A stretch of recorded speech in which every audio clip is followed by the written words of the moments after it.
Hello people, got another video for you, another little nugget of information, and this time it's kind of centered around something that you hear a lot of people say, and a common misconception, and that is that core and abs are the same thing.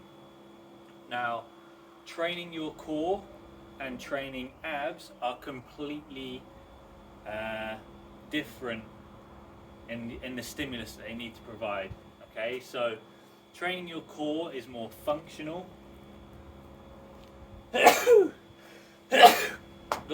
Excuse me. Training your core is more functional. Training your abs is more aesthetic, but that is not to say that training your core can't give you a nice set of abs as well, because abs, as we know, are made in the kitchen. And if your body fat percentage is too high, you won't see your abs anyway. And I'm going to make another video about why having abs isn't the most oh my goodness, hay fever season, Christ almighty. Nah, I'm just going to keep it running. I love it. As we know, abs are made in the kitchen. I'm going to make another video at a later date about why having abs is not all it's cracked up to be. But for the purpose of this video, let's continue to talk about core versus abs. So,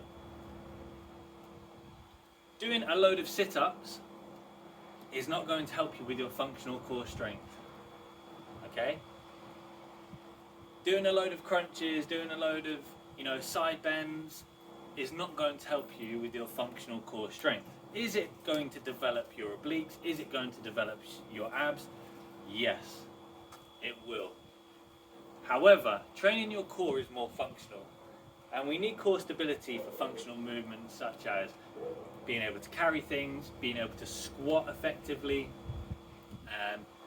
even things like being able to walk up the stairs, get into a car, and very, very common everyday tasks. Okay? Core stability is really important. Carrying heavy shopping bags in. Yeah? If you've got kids, being able to pick your child up in a safe manner, that requires an element of core strength. Okay? So, to develop abs, okay, usually it results in flexing the abdominal region. Alright? So, an example of that would be doing sit-ups. Okay, so you're here and you're doing sit-ups. You're flexing the abdominal region.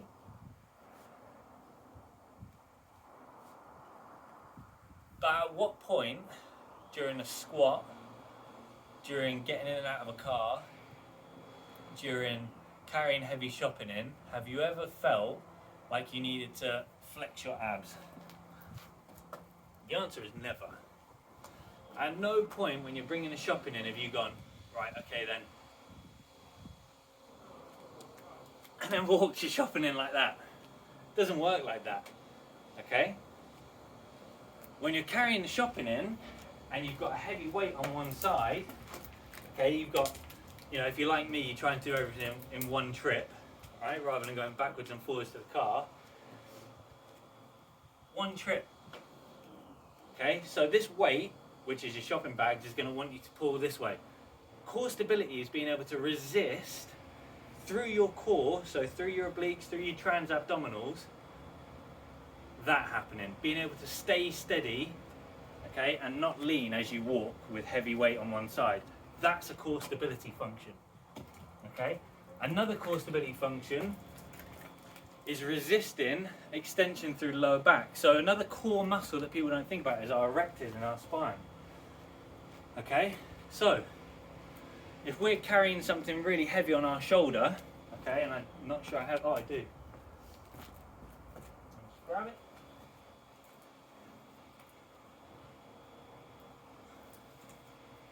Okay, so for the sake of this, we're going to imagine this is my newborn baby son or daughter. Alright? Now, if you're carrying him on your shoulder, this is a really bad example, I'd be a terrible parent carrying a kid like this, but carrying something heavy on your shoulder, okay, naturally we're going to want to lean backwards because the weight is above our center of gravity. Okay? Resisting that and being able to resist extension through our spine, resisting that extension, that is a core stability function. Okay? So here, being able to keep our weight forwards and not arch and extend through our lower back, that's a core function. And that can most commonly be trained through one of the most common core exercises you ever see, a plank. Because naturally, the weight of our lower back and our butt wants us to do that. Exactly the same as the arching in our lower back when we're carrying something above our center of gravity. So resisting that and staying flat and neutral with our spine is a core function. So, big misconception is that, you know, proper pro walks, oh yeah, I'm going to do a bit of core today, innit? Well, no, doing 100 sets of sit-ups is not doing core. You're training your abs, but you're not developing any core functional strength. Alright? So, in your programs, we can talk about this more. If having abs is important to you, if developing a strong core is important to you, if aesthetics is more important, and we can talk about this separately, together, individually, or I can do another video about body fat percentage for abs, because you can still have a nice set of abs without having to do hundreds of sit-ups. Alright? But I hope this video helps you. I hope it debunks a bit of a myth, and I will speak to you all soon. Any further questions, you know where I am, shoot me a message. Speak to you soon.